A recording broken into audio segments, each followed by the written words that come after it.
Hi, this is Geetanjali. Further continue करते हैं सुबह 9 AM MCQ सीरीज़। इस सीरीज़ में डेली हम 20 MCQ करते हैं सुबह 9 बजे। इससे पहले हम इंडियन एविडेंस एक्ट कवर कर चुके हैं। अब हमारा जो एक्ट चल रहा है वो है IPC। आप में से कुछ लोगों का ये कंसर्न है कि 1 जुलाई से लॉ चेंज होने वाला है, तो हमें नए एक्ट के अकॉर्डिंग MCQ सॉल्व करना चाहिए। मैं आपकी बात से अग्री करती हूँ, पर इसका मतलब ये नहीं है कि हम पुराने वाले लॉ को नहीं पढ़ेंगे।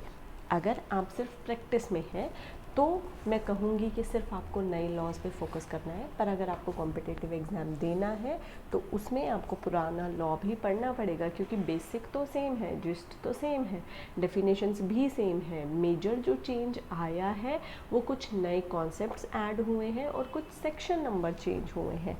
और इसका मतलब ये नहीं है कि हम पुराना वाला लॉ नहीं पढ़ेंगे। हम नए लॉ के भी MCQs लेकर आएंगे, पर अभी जो हमारी सीरीज़ चल रही है वो पुराने लॉज पर है। अगर आपने कम्युनिटी सेक्शन देखा होगा चैनल का, तो मैं वहाँ पर खुद से कुछ MCQs क्रिएट करके कम्युनिटी एरिया में पोस्ट करती हूँ, तो आप वहाँ से उनको ट्राई कर सकते हैं। और जल्द ही मैं कोशिश करूँगी कि एक पूरी सीरीज़ नए एक्ट पर लेकर आई जाए। तब तक के लिए फर्दर कंटिन्यू करते हैं क्वेश्चन नंबर 201 से।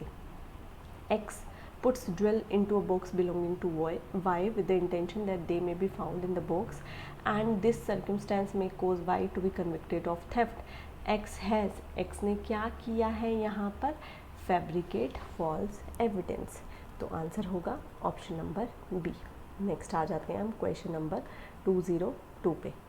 क्वेश्चन है चैप्टर 20 किससे डील करता है? तो चैप्टर 20 डील करता है ऑफेंसेस रिलेटेड टू मैरिज। ठीक है। Next question, question number 203। Essential ingredient of a crime are. क्या है असेंशियल इंग्रेडिएंट क्राइम के? Actus reus and mens rea. Answer होगा option number C.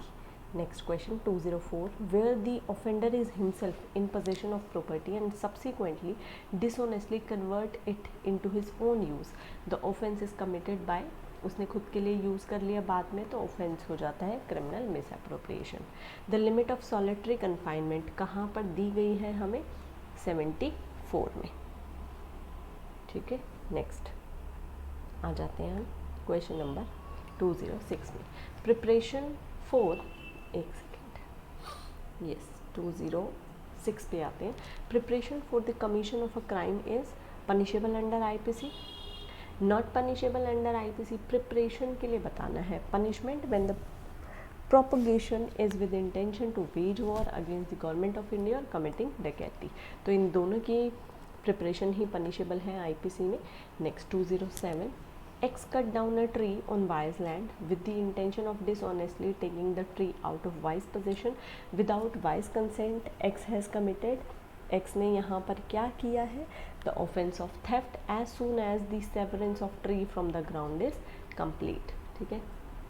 Next question number, the difference between 34 and 149 is that whereas 34 there must be at least 5%, 149 requires 2%। बिल्कुल गलत है। Next देख लेते हैं हम ऑप्शंस देख लेते हैं। that 149 is only a rule of evidence whereas 34 create a specific offense। बिल्कुल गलत। section 34 require active participation whereas 149 require passive membership of unlawful assembly। ये बिल्कुल सही है, तो आंसर होगा ऑप्शन नंबर सी। ठीक है।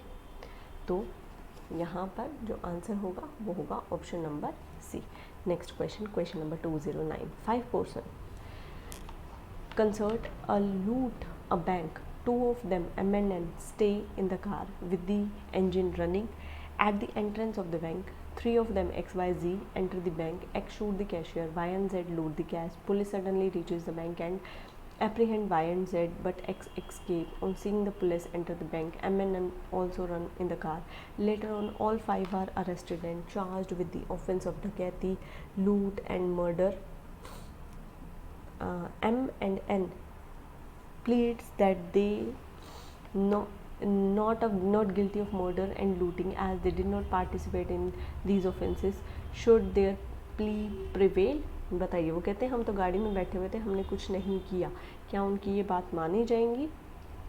तो यहाँ पर कॉमन इंटेंशन की फर्दरेंस में इन सब ने किया है, तो इनकी प्ली नहीं मानी जाएगी, ये सब लायबल होंगे। आंसर होगा option number C.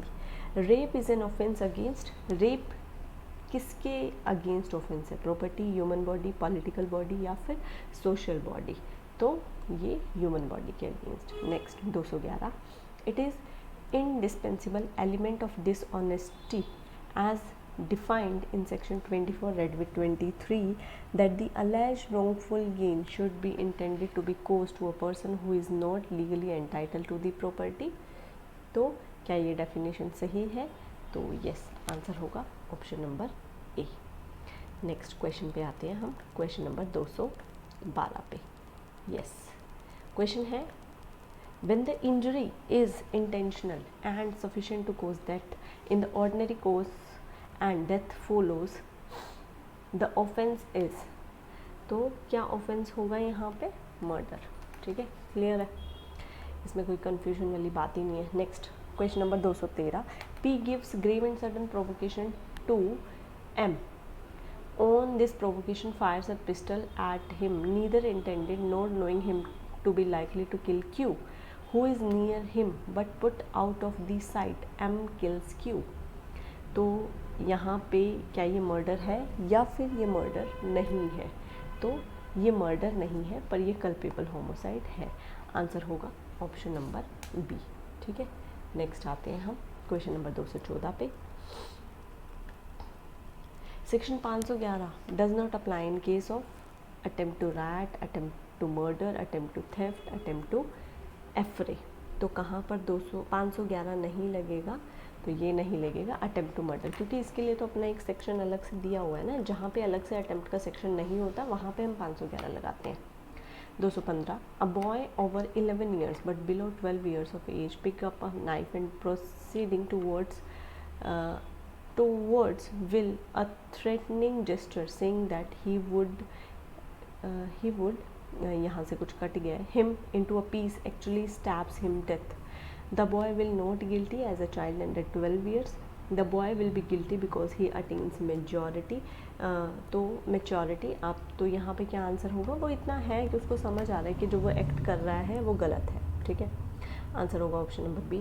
216, explanation dash to section 403 states that dishonest misappropriation for a time only in misappropriation within the meaning of this section। तो एक्सप्लेनेशन 1 है ये।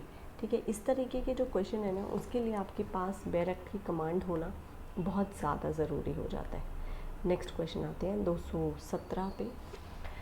ये है extortion is dash if the offender at the time of committing an extortion is in the presence of the person put in fear and commit the extortion by putting that person in fear of instant death, of instant hurt or instant wrongful restraint to that person or some other person। So putting in fear induce the person to put and then deliver up the thing extorted। तो ये robbery हो जाती है। ठीक है, अगर किसी को ये कहा जाए अभी कि अभी मैं खड़ा हूँ यहीं पे तुम्हारे सिर पे खड़ा हूँ और मुझे ये सामान दिया जाए, और जैसे ही वो सामान दे दिया जाता है तो वो रोबरी बन जाती है। ठीक है, next adultery as defined under 497 is an offence against. किसके अगेंस्ट ऑफेंस था? ये हस्बैंड के अगेंस्ट। ठीक है, आंसर होगा option number B. Now adultery is not an offence. Okay, पहले ये ऑफेंस था हस्बैंड के against. 219, Y intentionally deceive Z into a believe that Y has performed Y is part of a contract made with Z which he has not performed and thereby dishonestly induced Z to pay money। Y has committed, Y ने क्या commit किया है यहाँ पे? तो Y ने किया है ऑफेंस ऑफ चीटिंग। ठीक है, आंसर होगा option number C. Next question number 220, Z a self styled expert in family planning gave Y some chemical. After the consummation of the chemical the child in the womb of Y died in the womb। What offense Z has committed? बताइए क्या किया है Z ने? इसने miscarriage किया है। Answer होगा option number सी।